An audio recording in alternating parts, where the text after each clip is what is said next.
Hey, everybody good? All right, well, I'll have a quick a couple comments, turn it over to Tom for a quick couple comments, focus on our bowl opportunity, but I'm also aware that recently we have the new contract done with Tom, and we'd be happy to answer any questions about that as well. Every day is a great day to be a Hoosier, but today is a particularly great day, and I can confirm officially what I think all of you know, which is that Indiana University will be playing the Tennessee Volunteers in the Tax Slayer Gator Bowl on January 2nd. We're thrilled about that. The executive director, Rick Catlett, called me about 4 o'clock to officially offer us that opportunity, and we immediately accepted that, and I called my boss, President Grabe, who was very pleased and was excited about the opportunity to go to Florida, and called Tom right after that. It's only our 4th bowl game in 25 years, but it will be our 3rd bowl game in the last 5 years, which I think reflects terrific momentum for this program, and we're excited by that. Also excited, first Florida Bowl ever for Indiana University. That's yet another first for Tom's team, and we're excited to be able to play in Florida, and only our 3rd time playing in January, when I think the eyes of the nation will particularly be on us. As we've emphasized to our new friends at the Gator Bowl, we have 23,000 alumni who live within 300 miles of Jacksonville, and that doesn't even include the snowbirds who are down there in the winter. So I think we'll have a lot of folks already there, if you will, as well as I expect that we'll travel great to the Gator Bowl, not only because it's in Florida, but also January 2nd, I think works very well for families. It was harder the day after Christmas in New York. It was harder in Santa Clara. This will be a much easier push for our folks.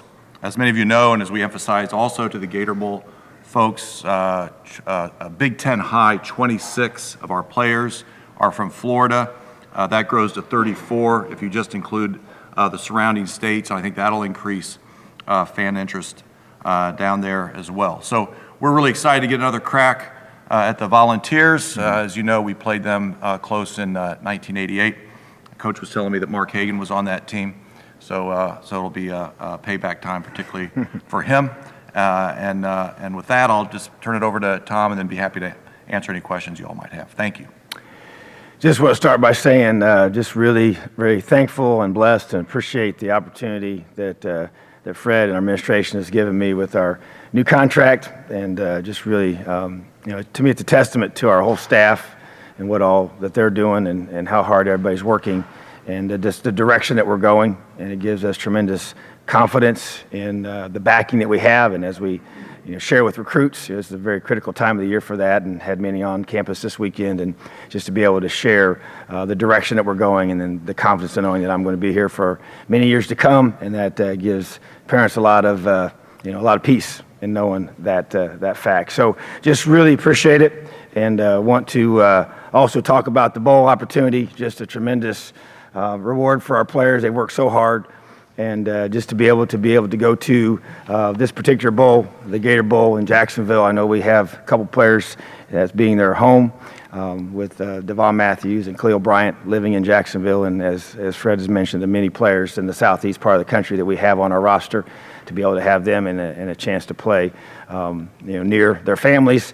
And then just to be able to have the first ever Florida Bowl opportunity is just pretty special, because of that state has been very, very important to us in recruiting. So just really proud of our young men, proud of our coaching staff, and just really thankful for the opportunity we've been given with this bowl and the chance to improve as a team, as we have a young team that can take advantage of these opportunities in practice and get better, and then go down there and try and get us a bowl win against a very good football team that's improved throughout the season, playing their best football at the end, and a lot of respect for the SEC and for Coach Pruitt and what he's doing there at Tennessee. So it's going to be a great opportunity, great challenge, and looking forward to it.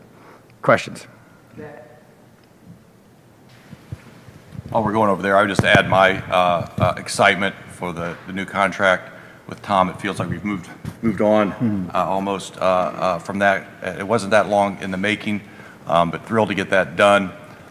Reflects a huge commitment to Tom, huge commitment to Indiana University football, and I think very importantly, a deep commitment that transcends me, transcends the athletic department, reflects engagement and support from the president and the board of trustees as well, which I think also bodes well for the future of IU football. Without wanting to ask about any other potential bowls, I think it seemed like the possibility of you guys sliding into one you've played in the recent past.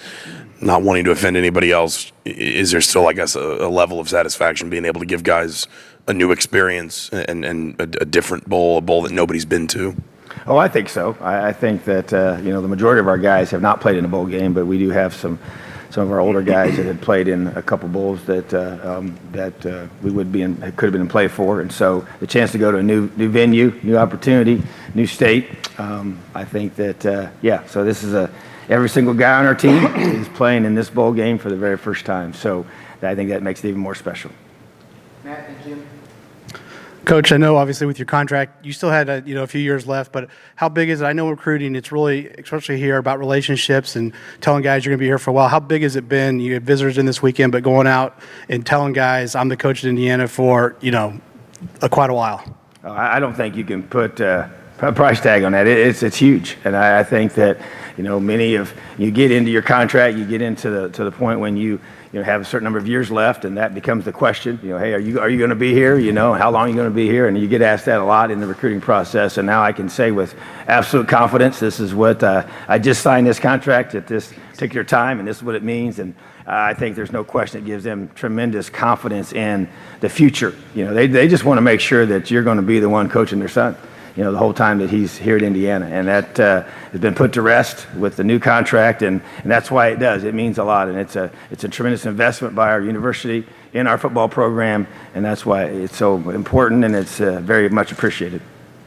Just a footnote on that maybe is that it's been mentioned, I think it's been maybe overlooked a little bit, that I think a really important component of that contract is what I loosely call the evergreen provision, where any year that Tom's team qualifies for a bowl game, another year gets added, which I think is also a commitment to the longevity and hopefully the security, and hopefully avoids the question of, Coach, you don't have very many years left, because my expectation is we won't get to that point. And that's something that, frankly, Tom's representatives didn't ask for. That's something I wanted, because I wanted to have that commitment out there, again, an institutional commitment, not just an athletic department commitment. Coach, the bowl in Jacksonville is very important for a lot of different reasons, but talk about the different benefits it's providing you besides being in Florida. It's the only game that night. There's no NFL game. There's no other bowl games. It is going to be Indiana, a 3-hour commercial. Well, you're correct, and it's a national stage that you get to play on against a nationally recognized football program and a nationally recognized bowl. All those things combined in the time of year, as you mentioned, when we have a chance to be the one thing that everybody's watching when we're at home, and I just being raised in the home of a coach and watching all these bowl games since I was young enough to remember. To me, it just means a lot, because you just sit there and you dream of one day being in that situation, to be a part of one of those, either as a player or as a coach, and now to have that is pretty awesome, and I know our guys feel that way. And they said the location is huge. Or so many of our guys are from the Southeast, and they wanted a Florida Bowl really bad, and that you never know how it all is going to play out. There's a lot of variables that go into which bowl you get selected to play in. But I do know that it's just a great reward for a lot of hard work from a lot of individuals on our team, and the coaching staff and the training staff and all the guys that have helped us, the recruiting staff and everyone. So I know in the practices you can't put a price tag on that either. We're a young football team, and to have those extra practices now are going to be huge for us. You basically have a whole extra set of spring practices in addition to what we'll have afterwards in April and May. So, and then the chance just to continue to build on the momentum that we have in recruiting, and to be able to get recruits to be able to watch us and just take advantage of all the benefits of being in a bowl in that time of the year when everybody else is sitting there watching. I know you haven't had much notice that you're playing Tennessee, but they're one of the interesting stories this year, 5-game winning streak to end the season. Mm-hmm. Obviously a team that will probably travel well, I would think. Just talk about your opponent. Well, have not watched them really on film. I saw a couple, when you're sitting watching games throughout certain Saturdays. I've seen a little bit of that, but not much. But I did know that they finished really strong, and we kind of recognize that that's about, doing a great job as a coaching staff, when you have a chance to improve and you play your best football at the end of the season, which is what you want to do, and that's a sign of a really well-coached team. And I know that Coach Pruitt is an excellent football coach himself and has done a systematically very good job of rebuilding that program there. And I know that he has a tremendous resume and been in a lot of great places and coached a lot of great football teams. So a lot of respect for their program. Obviously, a ton of respect for that conference. Have been coaching it myself several years ago, and just understand that the kind of athletes that we're going to be playing against, and really excited for that challenge and that opportunity. So I know that don't have a lot of schematic thoughts about them yet because I haven't watched them, but we will start that process here real soon once we get through with recruiting and get our laptops rolling on all that information. So, but I do know that they're going to be a very well-coached team, very athletic football team, very physical football team, and we'll have to play our best football to get that very precious bowl win that we want so bad. Kevin and John. Coach, you touched on the value of the practices. How do you balance the development time with the time game planning for your opponent? Because I know you set a goal in the beginning of the season to win the game.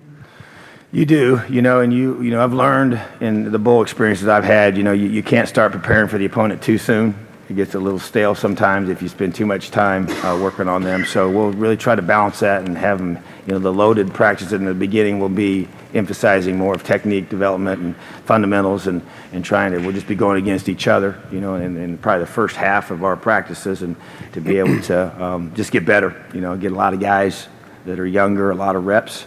But that's the plan, and as we move closer to the bowl game, then we'll be able to get into the game planning portion. And I think the way this one works out, we'll be able to be at the bowl site, and we'll have a complete cycle of practices, which isn't always the case. We'll be there long enough to be able to have a normal Tuesday, a normal Wednesday, and a normal Thursday, and then a normal Friday prior to kickoff on January 2nd. So when we get to the bowl site, we'll start with a Tuesday practice, that first full day that we're there, and allow our young men to be able to get physically ready for that. And so we'll also, because of playing so late into January, we'll be able to give them some breaks in between, and want to be able to have our young men be able to go home for Christmas, which I think is very, very important. So we'll be doing that for them, and we'll let our guys know that schedule here this week. But so I just like the way it plans out. We kind of had, we had several different calendars that we've been working on the last several weeks, and the Gator Bowl was one of them. And so we had a chance to, once we found out today that it was going to be in that spot, then we just kicked that calendar in place and start rolling. So we'll be ready. John and Matt Weaver. As far as the contract, I don't know if this is a detail that you emphasize or your representatives, but the $500,000 for the assistant coaches to put in the pool. I mean, how much of a sticking point was that, and why is that so important? Well, I don't think it was a sticking point, but I do think it was something that, we both agreed was very important, and I just think that it's, you have to invest in your staff, you have to invest in your people, and in the whole variety of roles that are represented in both the shrink staff and the recruiting staff and the coaching staff and everybody that plays a huge role in doing what we do as a program. So you have to continue to invest in those areas and to be able to be competitive from a market value standpoint for each position. And so I think that both sides were very, very of the understanding that was important. Go ahead, Matt. And then Zach. Well, you kind of talked about a little bit what I was going to ask about the schedule. I know you guys are recruiting this week, going on the road. When will you kind of start getting back out on the practice field and getting the guys just kind of back in the flow of things? Good question. So we gave them last week off, and they had 2 workouts with our strength staff and two days to run, but did no football last week. We just really needed some guys to get healthy and rest and just kind of get a break. We went out and recruited, and then had a big recruiting weekend these last couple days, and then we'll head out again tonight. Some have already headed out and are already in homes as we speak. And so we will have a couple days this week of some 7-on-7s, not very long, and do some individual work with our O-linemen, D-linemen without pads on, kind of like a player practice type model for a couple days, have 3 days of lifting, and then we'll start practice on Friday. So we're going to go Friday, Saturday, Sunday this weekend of pads, and that will start bowl practice 1, 2, and 3, and then take a couple days off for exams, and then have a couple modified days with some exam adjustments, and then get into the full bore bowl practices. Zach and Cam. I guess in terms of health, where are you guys? I know you've got guys like Mike and Coy, they're out all year, but guys like Stevie, Matt Bedford, I mean, is there a chance that some of these guys could be back for the bowl?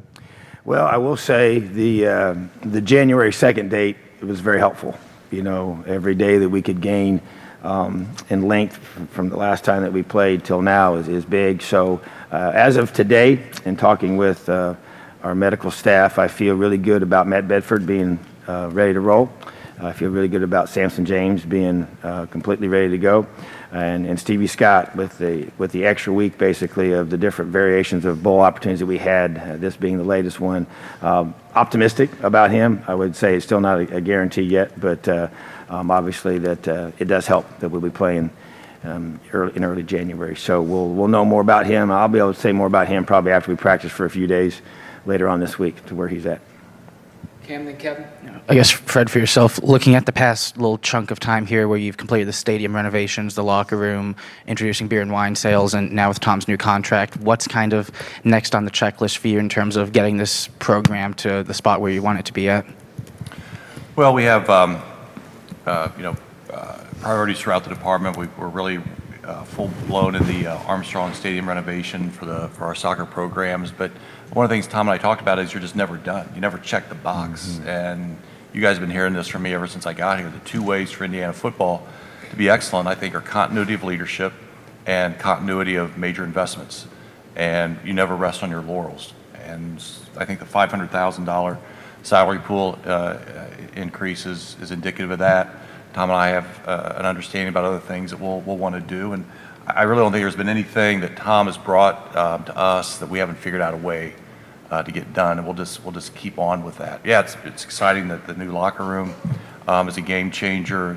Closing in the stadium is a game changer. I think this contract is a game changer, but we're not done. We'll continue to make those investments. Go ahead, Kevin. One more quick injury thing. Donovan Hale, he didn't play last game. Is he okay? Yeah, he had a procedure done on lower body injury, and so he would be not available for the bowl game.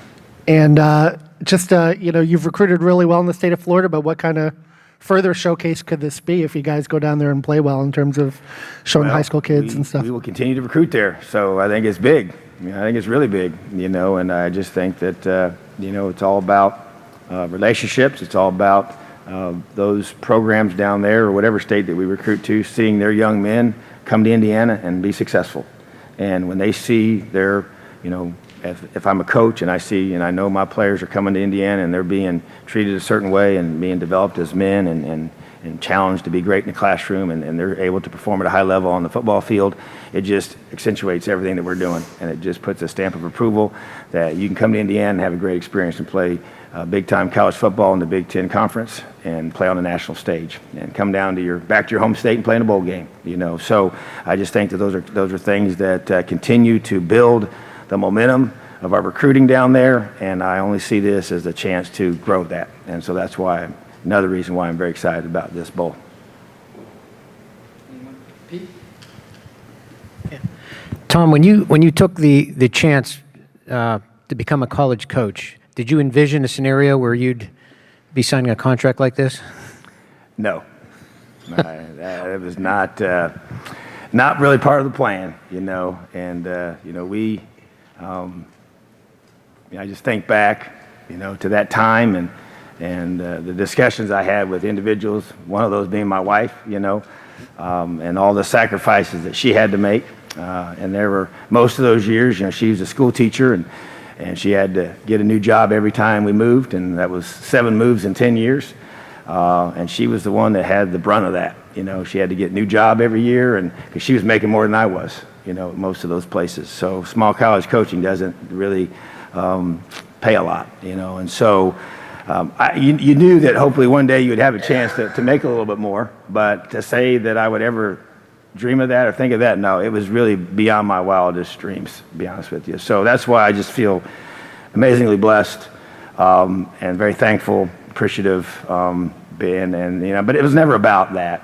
It really wasn't. It never was. And so I guess that's why it just wasn't something that we aspired to. You just want to be able to take care of your family and help make sure that they're having I want our children to have, get a great education and be a part of a good community each time we moved and find a good church and help them continue to grow and develop. That was really the focus. I was concerned about that. And then obviously pay for all the debts that we created over the years of selling and buying homes that we lost money on, which is what you do when you live there for 8 months, So, but I didn't want to rent a bunch either. I wanted our kids to feel like they had a home, So we only did that one time when we didn't have a choice because we lost so much in the house that previously when the housing market kind of crashed there in the mid to late 2008-9 time. So, but no, I just think that to answer your question, it's really, really way beyond what I ever thought. So that's why it makes it really special, and I feel pretty blessed. Cam, last one. I guess, Tom, for the bowl game, you kind of talked about the balance between, getting some of the younger guys reps versus, actually winning the game. But in terms of the bowl game experience, how much do you value actually winning the game versus just the fact of, you're on a national stage, regardless of result, this is still going to be like an advertisement for Indiana University football being in a January bowl game for like such a rare time in the history of the program? Yeah, there's no question that the experience and like you said, the stage that you're going to play on and the fact that we're going to be playing when everyone's going to be watching and all that means and the advertisement, as you can call that for Indiana football and Indiana University, is a very, very powerful thing, and that helps. But we're going there to win. I mean, that's there's no question. And I shared this earlier when I spoke on the Big Ten Network, and that is the fact that our leadership council came up with 3 preseason goals for the year, and one of those goals was to win our bowl game. And so that was on the mind of our players. That was on the hearts of our players. That's why when we got the 6th win, they were excited, but they weren't, didn't act like that they had accomplished everything that they wanted, because they didn't just want to get to a bowl game. They want to win the bowl game. So that's obviously the next step. So, you play a really good football team. That's going to be challenging to do. But at the same time, we're going there to win. Thanks, everybody. Appreciate you coming out tonight. Elio.